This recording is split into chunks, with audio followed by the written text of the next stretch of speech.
Hello students, now we will try to understand the third law of refraction about which I have told you that I will explain in future video. So here is the video to explain the third law of refraction, which is very conceptual.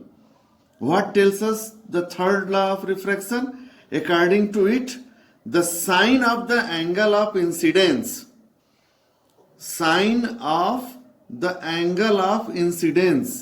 and sine of the angle of refraction satisfy this equation.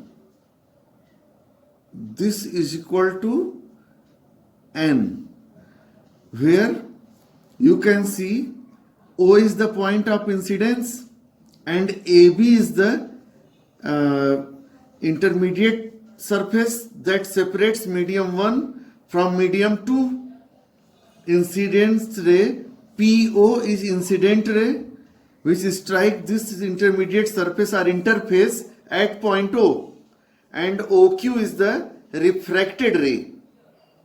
Now this is N1 and N2 is the normal at the point of incidence to the interface. Now this is angle of incidence, angle between incident ray and normal, and this is angle R, angle between refracted ray and normal.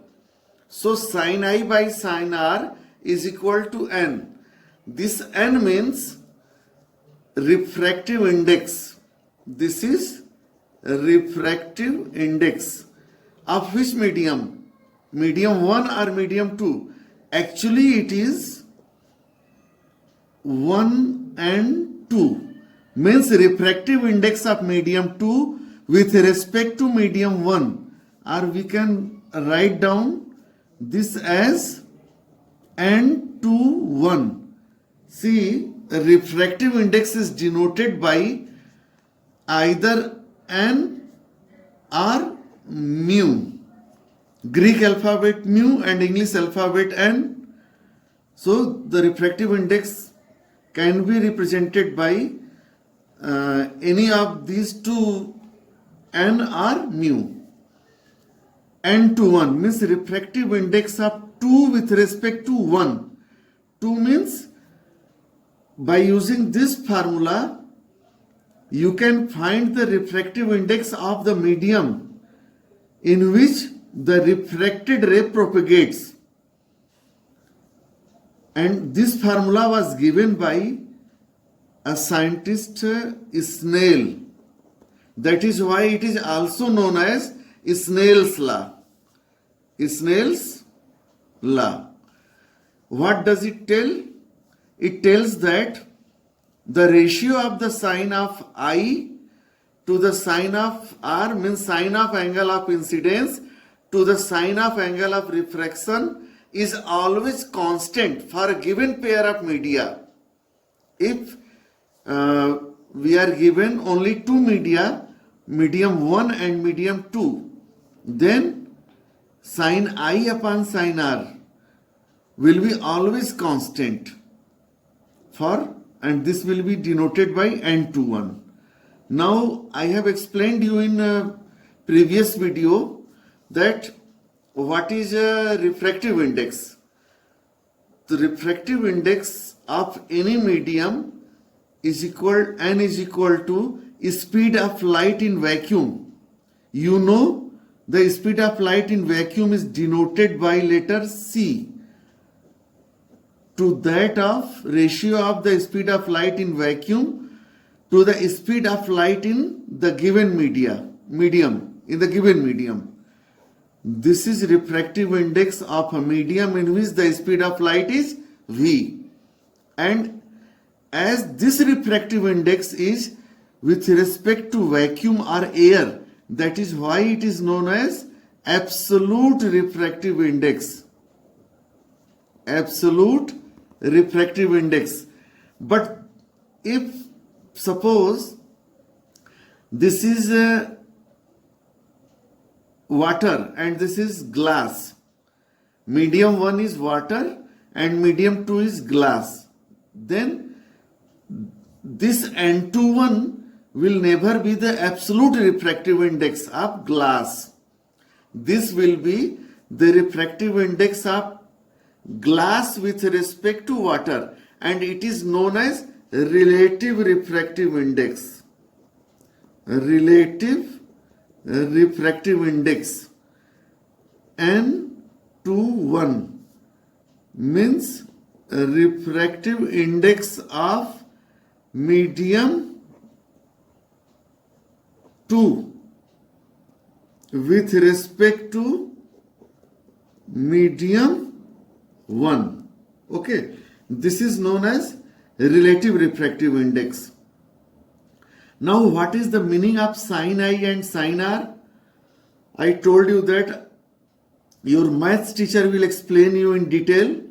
This is trigonometric ratio, but you can understand using this notation that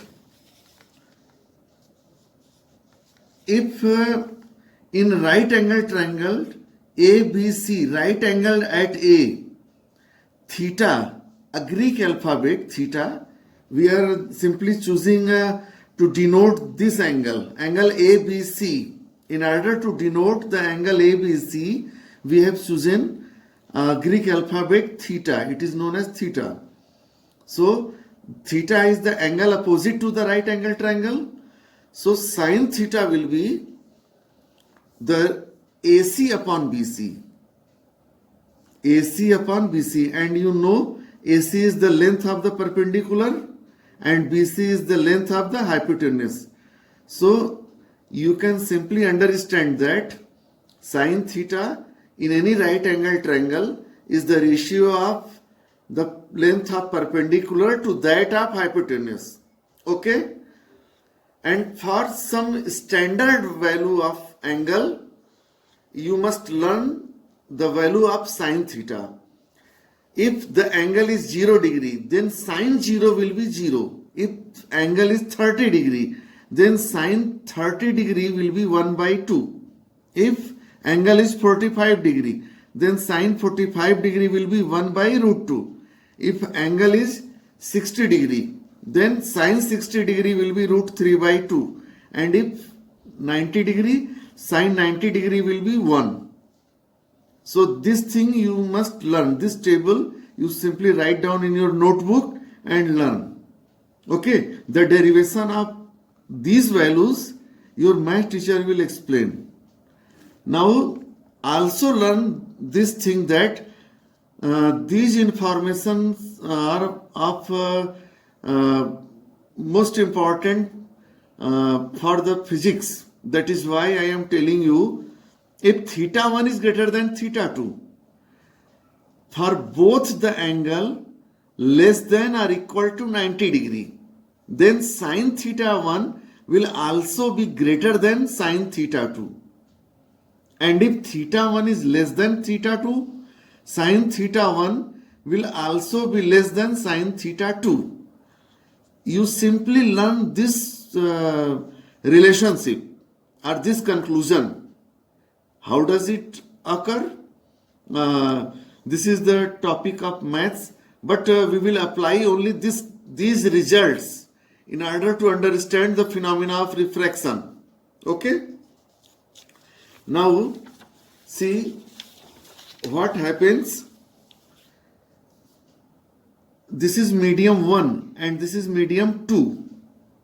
Okay? Medium 1 and medium 2. But before moving this topic, one more thing I just want to tell you about relative refractive index, that N21 means refractive index of medium 2 with respect to medium 1. Means in other word you can write down N2 upon N1. And if this N2 is the absolute refractive index of medium 2 and this N1 is the absolute refractive index of medium 1, means refractive index of medium 2 with respect to vacuum. And by using this formula, you can write down C upon V2. Similarly, N1 will be C upon V1. So N21 will be C upon V2 upon C upon V1. So it will be C upon V2 into V1 upon C, and it will be V1 upon V2. So N21 is equal to V1 upon V2. V1 upon V2. This result 1 and 2. You always keep in your mind the N21 is equal to V1 upon V2. V1 upon V2, and N21 is N2 upon N1. Means refractive index of medium 2 with respect to medium 1. And this will be also equal to the refractive index of medium 2 with respect to 1 will be the ratio of the speed of light in medium 1 to that of in medium 2. Now you have seen the derivation of this formula, and many numericals and analytical questions you will face in the examination based on this formula. So you can watch the video repeatedly and just take out the necessary concept and learn the derivation. Now see, whatever the information we have gathered about refractive index or the refraction, we will try to apply in order to understand different situations of refraction. See the first case. OA is the incident ray, OB is the refracted ray, and N and dash is the normal. XY is the interface separating medium 1 from medium 2. This is angle I, angle of incidence, angle between incident ray and normal. And this is angle of refraction, angle between refracted ray and normal. Now you can see that angle I is greater than angle R. From this figure, this is clear. Angle I is greater than angle R implies that sine I is greater than sine R. Why? You must learn this relation. If theta 1 is greater than theta 2, implies that sine theta 1 is greater than sine theta 2 for acute angles. So this I and R both are acute angle. We can apply this by dividing sine I by sine R. We can find here sine I upon sine R. And if you divide sine R by sine R, you will get 1. So by dividing the same positive quantity, the LHS and RHS, the inequality does not alter. That is why sine I upon sine R is greater than 1. And what is sine I upon sine R? Sine I upon sine R, you can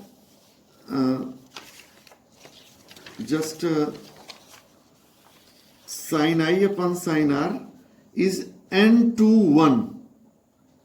Means refractive index of 2 with respect to 1, and N21, see this formula, N21 is V1 upon V2. So you can write down, means N21 is greater than 1, implies that what is N21? V1 upon V2. V1 upon V2, because this formula we have derived earlier.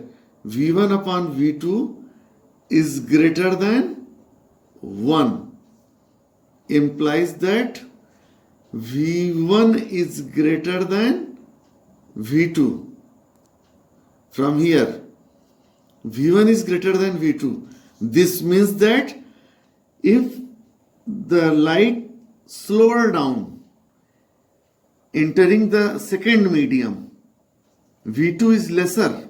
Speed of light in medium 2 is lesser as compared with the speed of light in medium 1. So light slows down in second medium.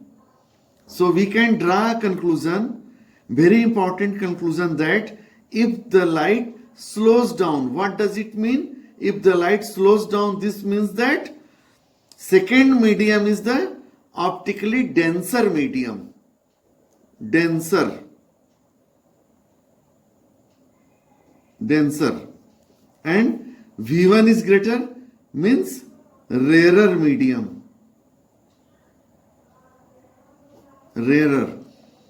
In other words, we can say that when light enters a denser medium from a rarer medium, it bends towards the normal. See, this is the actual path, original path of incident ray, but it moves towards the normal by this amount. By this angle, this incident ray have moved toward normal. Okay, this is very important conclusion, that when a ray of light enters from rarer to a denser medium, it bends towards normal. We have drawn this conclusion by applying the formula V1 upon V2, which we have derived earlier, and with this result, if I is greater than R. So this is the first case. Now